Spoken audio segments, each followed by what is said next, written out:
A sudden severe temperature drop sweeps across the vast northern plains of Inner Mongolia, plunging the region by up to 6 degrees Celsius. It is early March in the year 2015. Blinding sandstorms driven by relentless level 4 to 5 northwesterly winds choke the skies with abrasive grit and drastically reduce visibility. In the desolate industrial fringe of a sprawling urban center, a heavy black vehicle idles in the fading light.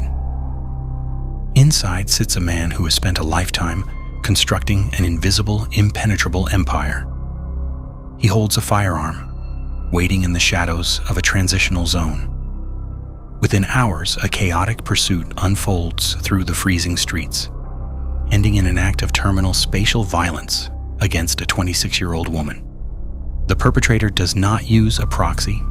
He does not hire an organized crime syndicate to distance himself from the act. He steps out of his vehicle and commits the crime himself. When authorities eventually intercept his vehicle at a remote highway checkpoint, they find a 64-year-old man offering no physical resistance. His clothing is visibly stained with the blood of his victim. This is not a marginalized, ordinary criminal element. He is the apex predator of the regional law enforcement hierarchy.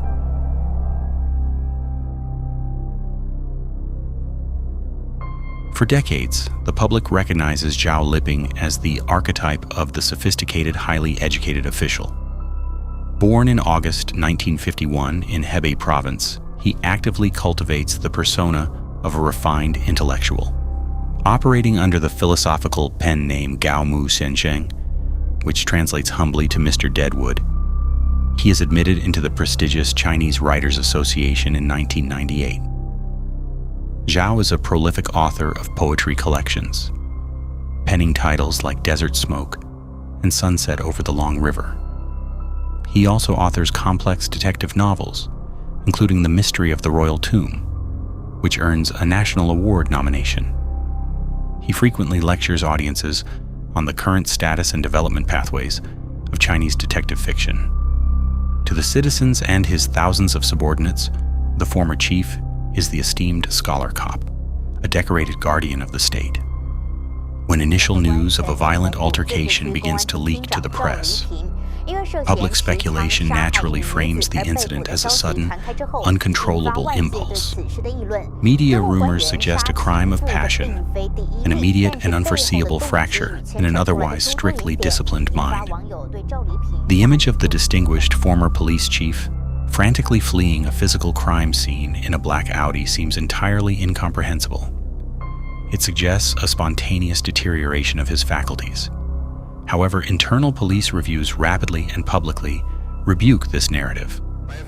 The Inner Mongolia Public Security Department convenes an internal meeting just 4 days after the incident and explicitly states that the violence is not a spontaneous break from reality. The official consensus is that the crime was premeditated and meticulously planned for a long time. The motive authorities state is stripped of emotional sensationalism. It is fundamentally transactional, rooted entirely in the preservation of illicit survival.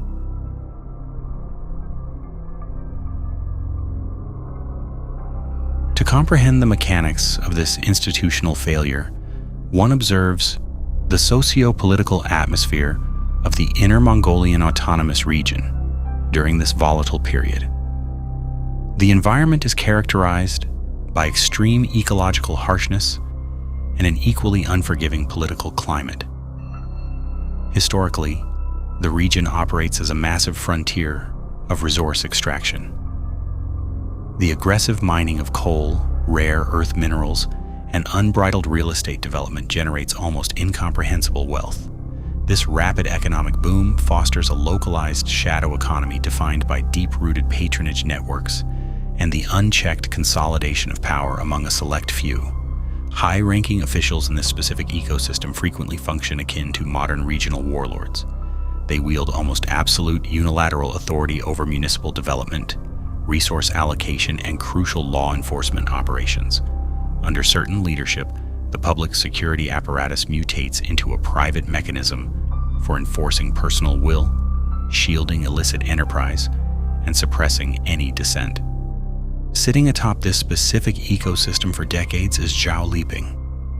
He rises from an ordinary detective in 1976 to the all-powerful chief of the Inner Mongolia Public Security Bureau, serving in that capacity from 2005 to 2012, and eventually achieving the rank of vice chairman of the Regional Political Consultative Conference. During his tenure, his absolute control over the flow of criminal investigations breeds a deep-seated narcissism and a dangerous level of bureaucratic hubris. Zhao believes himself to be the ultimate author of narratives, determining exactly who is pursued, who is prosecuted, and who is protected. But the national political landscape is undergoing a seismic shift.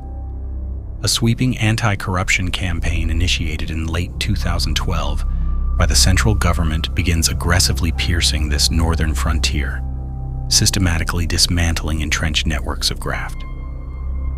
The central disciplinary apparatus is hunting high-ranking officials, colloquially known as tigers, and the air in the corridors of power is thick with the anxiety of impending audits and midnight arrests. Rumors of investigations circulate wildly, creating a pressure cooker environment.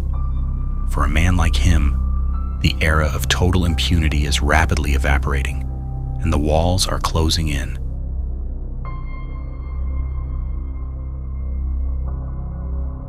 Enter Li Hong. She was born in September 1988 in Wengnut Banner, a historically impoverished county located nearly 200 kilometers from the bustling urban center of Chifeng.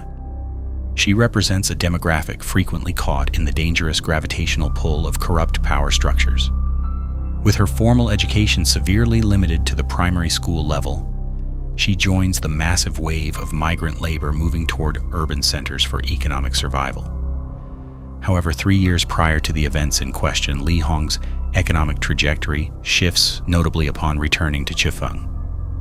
She transitions from selling liquor to operating a clothing business, and suddenly acquires a significant property in Baihei Xincheng, a prominent and expensive downtown residential complex. This rapid upward mobility from a rural migrant worker to a downtown property owner operating multiple business ventures strongly correlates with her proximity to Zhao Liping. Sources close to the investigation describe their relationship as intimate, characterizing her as his long-term companion. Women in her position act as unrecorded conduits for illicit wealth, financial proxies, and confidants to men holding vast, unaccountable power. They are granted access to capital and luxury property, but this access is inherently fragile, predicated entirely on the continued safety and goodwill of their patron. When the relationship fractures, or the patron falls under the aggressive scrutiny of anti-corruption probes, the institutional protection entirely vanishes. Li Hong possesses highly damaging, potentially fatal secrets about an individual who controls the very mechanisms of law enforcement. She transforms from an intimate partner into a structural, existential liability. Intelligence sources indicate the young woman intends to expose Zhao Liping and formally report him to the authorities. In a year characterized by a zero-tolerance purge of high-level officials, the threat of exposure is an absolute crisis. Exactly 1 month prior to the violent incident, a critical financial artifact materializes. Zhao Liping writes a formal promissory note to Li Hong for the staggering sum of 3 million RMB. In the shadow economy, an IOU from a man demonstrably worth tens of millions operates as a delayed severance package. It is a hush money agreement masquerading as a legally binding debt, representing a desperate high-stakes negotiation to permanently purchase silence.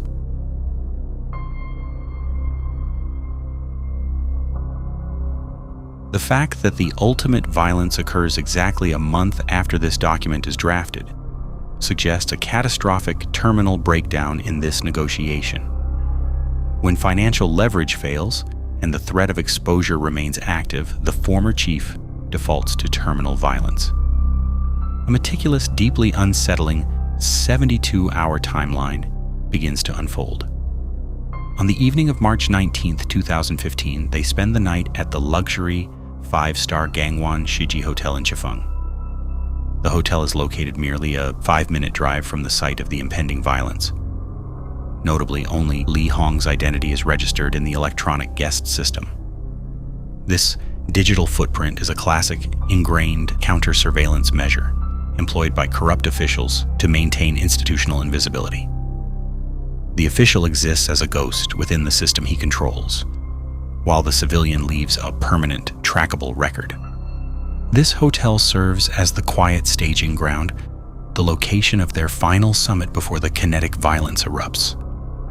The following morning, around 11 a.m. on March 20th, the cognitive framework of Zhao Liping transitions into active predation.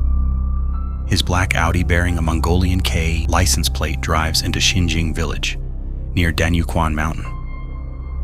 Zhao stops in the freezing morning air to ask a local sheep herder for specific directions to the mountain path.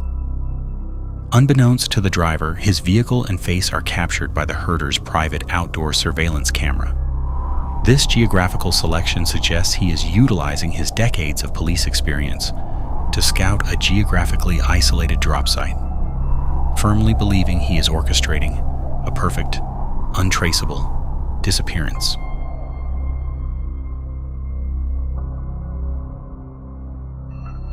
However, his tactical discipline begins to rapidly deteriorate.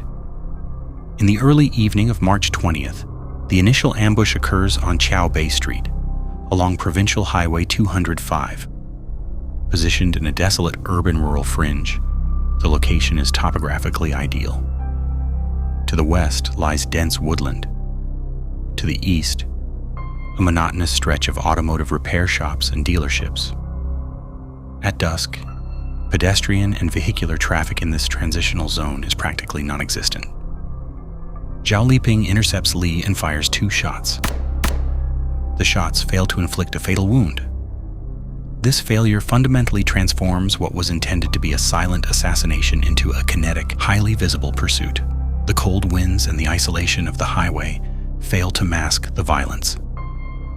The wounded victim manages to flag down a passing white car and escapes, moving the theater of conflict from the isolated fringe directly into the urban center. In transit through Chifeng City, bleeding and fleeing for her life in the commandeered vehicle, Li Hong retains enough presence of mind to dial the 110 emergency police dispatch. She explicitly reports directly to the dispatcher that she is being actively hunted by the former chief of the Public Security Bureau, Zhao Liping, and that he intends to end her life. This single, desperate phone call is a masterclass in asymmetrical survival tactics. Despite being pursued by the very architect of the regional police state, Li relies on the base, automated operational protocols of the emergency response system. This call forces the local command center to log an official, recorded incident involving a provincial-level leader. By creating an undeniable digital and audio trail within the dispatch center, she effectively ties the hands of the local police, preventing any loyalists from quietly burying the crime.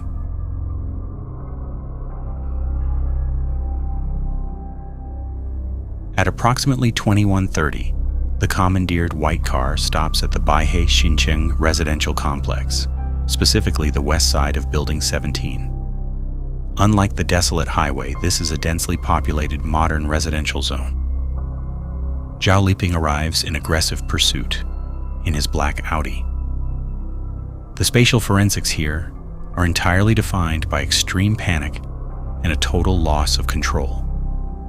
Eyewitness accounts from residents note the eerie absence of a distinct echoing gunshot sound, suggesting either the use of a silencer or the masking of the noise by the wind and vehicular chaos, but point to extreme spatial violence. Zhao completes the execution, shooting the victim in the head. He drags Li's body into his trunk, then reverses his heavy vehicle at a high rate of speed. He violently collides with 4 parked cars before fleeing the complex. This collision debris leaves a definitive, undeniable forensic signature linking his specific vehicle to the execution site, fundamentally undermining any subsequent alibi. Zhao Liping drives over 10 kilometers away to the pre-scouted location in the rugged terrain of Danyuquan Mountain. The specific area chosen is a construction waste dump at the bottom of a steep slope. The forensic evidence recovered here speaks to profound physical inadequacy, age, and sheer desperation. In a rushed attempt to destroy the remains and prevent identification, he partially burns the body. The hastily managed fire primarily affects the facial region, leaving the rest of the remains entirely identifiable to forensic pathologists. With the fatal wound clearly visible, Zhao buries the body under the construction waste. As the night progresses into the early hours of March 21st, the disposal of secondary evidence becomes shockingly amateurish. At 3 a.m., in a display of extreme panic near the south wall of the urine group facility along Highway 205, he discards her bag, her phone charger, blood-soaked car seat cushions, an axe, and a shovel. The handguns are merely hidden under a rock on the mountain.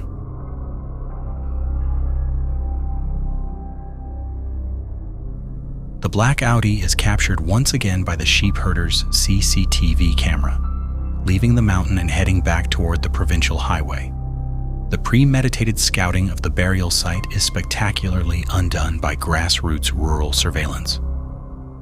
When police later show the herder a photograph of the former chief, he immediately identifies the suspect as the man who casually stopped to ask for directions.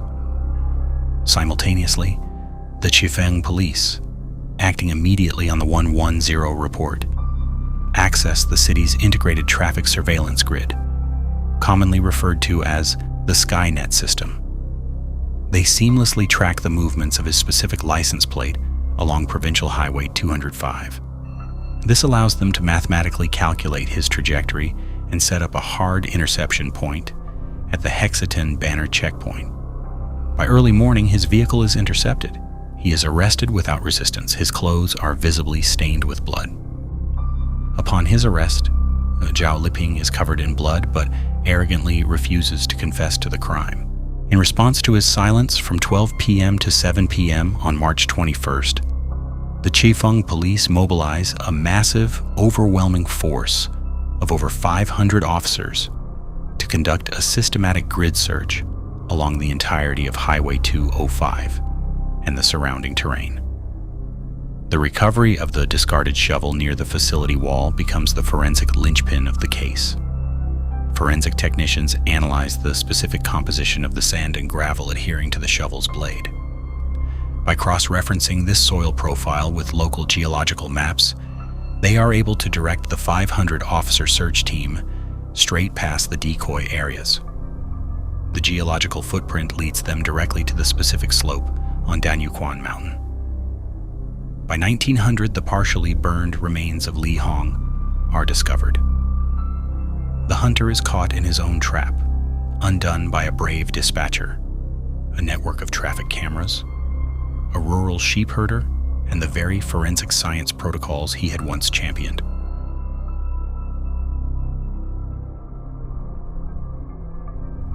The subsequent investigation into Zhao Liping's background reveals a profound level of paranoia and an astonishing degree of illegal militarization. Upon his arrest, police recover 2 firearms, a revolver and a standard issue Type 64 police pistol, along with 49 rounds of live ammunition. But the true depth of his paranoia is uncovered during a raid on his personal office at the Inner Mongolia Public Security Police Sports Center. Inside his personal safe on the 2nd floor, investigators discover 91 explosive detonators. The hoarding of 91 military or industrial-grade detonators by a retired police chief is highly anomalous and deeply disturbing. It suggests a direct intersection with the region's lucrative illicit mining sectors, where high explosives are heavily regulated but highly prized. It paints a portrait of a man preparing for a siege, deeply aware of Zhao Liping's own vulnerability and systemic corruption. His wealth is equally staggering.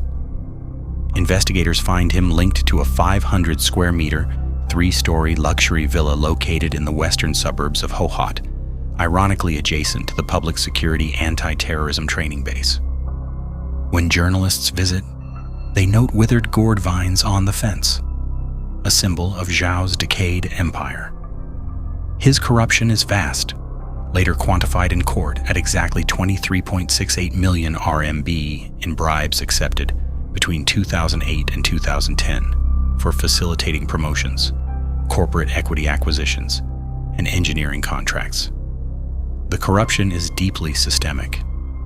The former deputy director of the command center, Wang Shanji, is placed under investigation directly in connection with his crimes.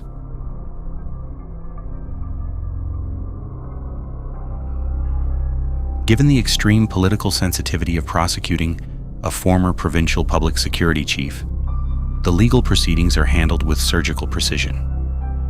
To avoid any possibility of local interference or sympathetic leniency from Zhao Liping's former subordinates, the Supreme People's Procuratorate intervenes to designate cross-provincial jurisdiction.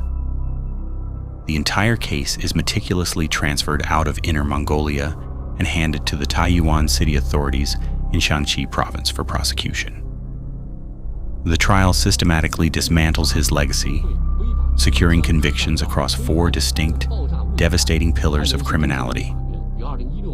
The court definitively establishes intentional homicide, noting the premeditation in the murder of Li Hong, the discharge of a firearm in a densely populated civilian area, and the subsequent mutilation of the corpse via burning. Zhao is convicted of bribery for the 23.68 million RMB amassed through the abuse of state power. The recovery of the hidden handguns and ammunition constitutes a severe violation of strict gun control laws, resulting in a conviction for illegal possession of firearms. Finally, the shocking discovery of 91 detonators inside his office safe introduces an element of domestic terror, leading to a conviction for the illegal storage of explosives. On November 11, 2016, the court formally sentences Zhao Liping to death. Displaying a final burst of bureaucratic hubris, he refuses to plead guilty and immediately appeals the verdict.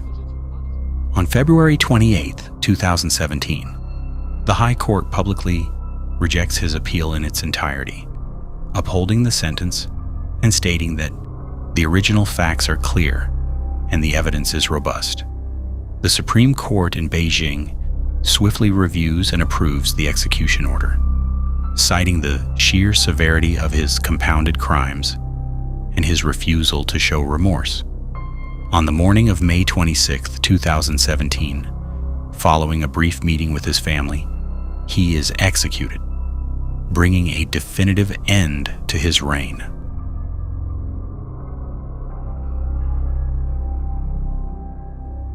The apprehension and trial generate unprecedented shockwaves through the political establishment and the general public.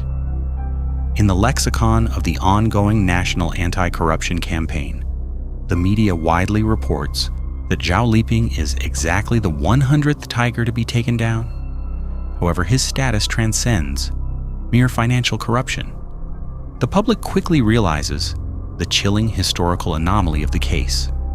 He is the very first provincial-level official since 1949 to be charged with personally committing a murder with his own hands. The spectacle of a 64-year-old poetry-writing former police chief engaged in a frantic, bloody chase through the streets of a major city shatters the public illusion of bureaucratic detachment. It reveals the raw desperation and brutality that underpins the illicit wealth of the elite. The internal reaction within the police apparatus is equally severe. The active police chief, Ma Ming, addresses the active cadres, explicitly stating that the actions caused subversive, catastrophic damage to the image of the public security organs. The veteran cadres unanimously condemn the acts, with the new leadership publicly branding his predecessor as the absolute scum of the police system. The societal impact causes a profound demystification of power, exposing the master strategist as a panicked, brutalized criminal.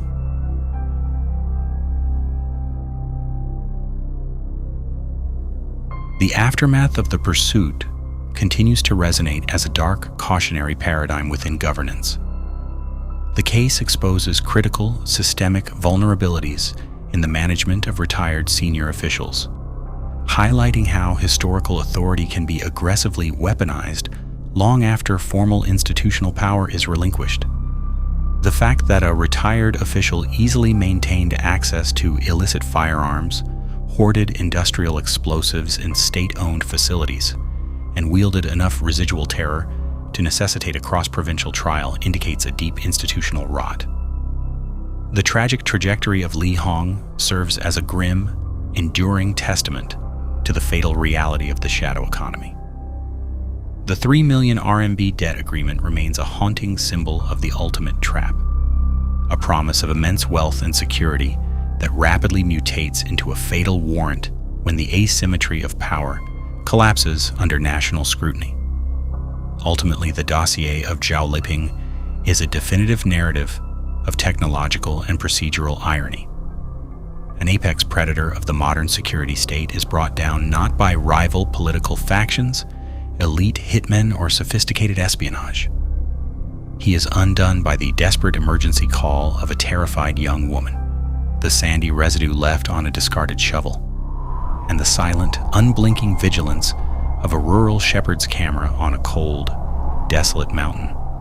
It stands as a stark, permanent reminder that in an era of absolute systemic surveillance under the Skynet, the Panopticon spares no one, not even its most powerful architects who initially built the net.